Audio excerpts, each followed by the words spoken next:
आव्हानाला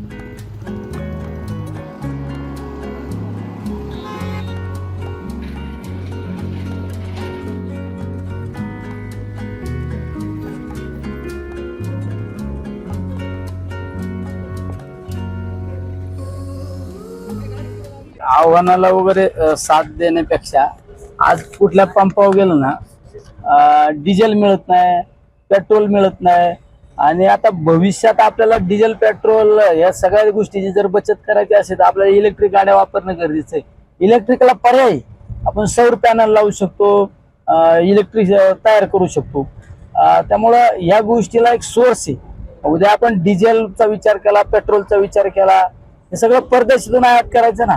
आज आपल्या प्रधानमंत्र्यांचे इतर देशांची काही म्हणजे मैत्रीपूर्व संबंध होते, मधल्या युद्धाच्या कालखंडामध्ये त्यांना ते संबंध टिकवता नाही आले.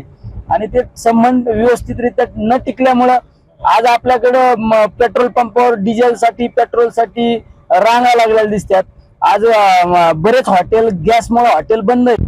त्यामुळे आपण सुद्धा आता शांतपणाने वागलं पाहिजे. आपल्यासारखे ज्यावेळेस लोक इलेक्ट्रिक गाड्या वापरायला सुरुवात करतील तर निश्चित बाकी आमचे सहकारी सुद्धा त्याचं अनुकरण करतील. त्यामुळे आज इलेक्ट्रिक गाडीला आजच शुभारंभ केला.